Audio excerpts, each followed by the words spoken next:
What does it mean to have poor mental health? Having poor mental health can mean a lot of different things. Maybe you struggle with battling negative thoughts.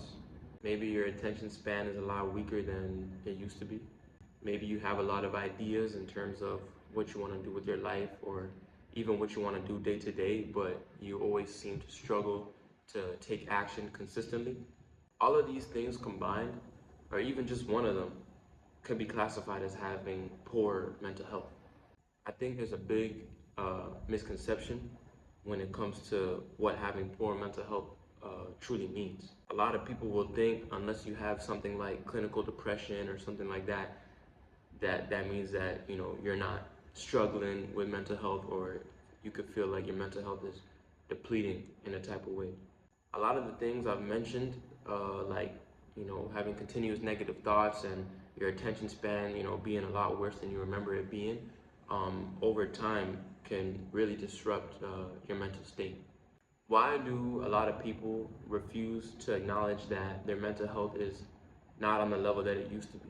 A lot of people do not feel comfortable acknowledging to other people or even themselves that their mental health is slipping. As a man, I could speak on that perspective, talking about why a lot of men seem not to talk about, like, having poor mental health or mental health problems in general. And it's as simple as us not wanting to be seen as a wuss or as being weak in some type of way. In general, not even just men, but just, anybody. A lot of us um, don't want to be playing the victim, to other people. Like, we don't want other people to see us as, portraying this victim, that the world is against us or something like that. I can truly say for myself, a reason that I've refrained from ever talking about times where I was dealing with things mentally was because I didn't want anyone feeling bad for me. And I also understood, like, everybody has problems, everybody has things that they're dealing with, so you just kind of have to toughen up and, whatever. While I still do believe there are benefits to trying to understand that everybody has their own problems, um, I don't think that's a place for you to now dismiss your own problems. And this is a mistake that I made, throughout my life. So, how do we begin to first acknowledge that we may have poor mental health, and what do we do to fix it? Honestly, I think it just starts with, asking yourself certain questions and answering them to yourself very honestly. You have to ask yourself, how are you feeling mentally? And answer honestly. You have to ask yourself, how are you feeling physically? And answer honestly. And ultimately, you have to ask yourself, what are the things around me that are causing me to feel this way? Because most of us will know, to ourselves at least. Because ultimately, I could sit here and give as much advice as I can, but I'll never know or be able to be in another person's shoes fully. And, you're going to know your problems better than anybody else. So you have to be honest with yourself. The general advice that I could give, and even advice that I need to hear, like, for myself, is the following. Making an effort to eat cleaner, eat healthier, and actually have a plan with it is very important. And I know it's something hard to do, but at least for me personally, I'm really trying to implement that new 80% 20% rule, where, like, 80% of the time, whether it's like from Monday to Thursday or whatever, I'm very strict on what I'm eating, no snacking, trying to be, like, very consistent in terms of, fueling my body with the right fuel. And you have like a Friday, Saturday, sometimes you'll pick up a little something or have a snack. Like, these things are okay, but, like, for the majority, I'm really trying to, be serious about, what you're eating. Take your sleep seriously. Take your sleep very seriously. Lucky enough for me, I've never been a person who's really struggled to get sleep.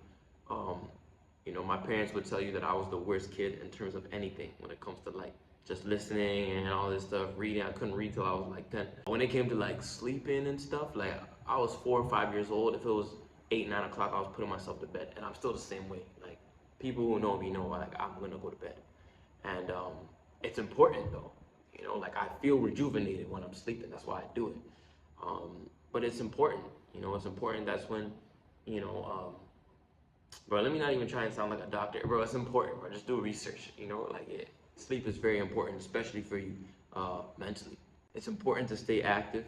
It's important to be on your feet, whether that's going to the gym, whether that's, you know, playing sports, staying active that way, just being on your feet and just not being stable all the time. You know, like those things will kill you, whether you're working the same job and sitting in the same place all day, or you're in class all day.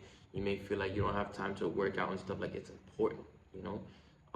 Something I implement while I'm in school and I'm in the dorms and stuff is just having like my own mats, where, like, if it's really one of those crazy busy days, if I have a mat in my room, I could do 100 push-ups.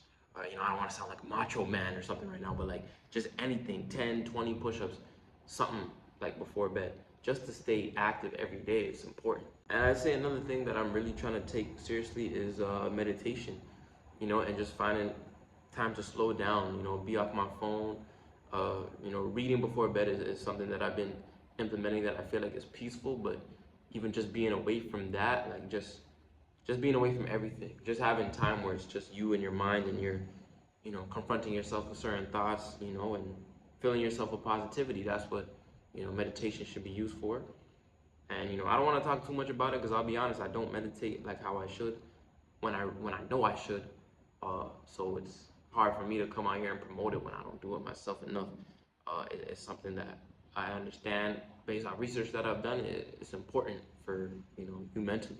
As we all know, this general advice that I've just given you, it could be good and sometimes all you need to get out of a rut, but there's more to it than just those, you know, I won't say simple steps, but just those basic general knowledge tips that I'm giving.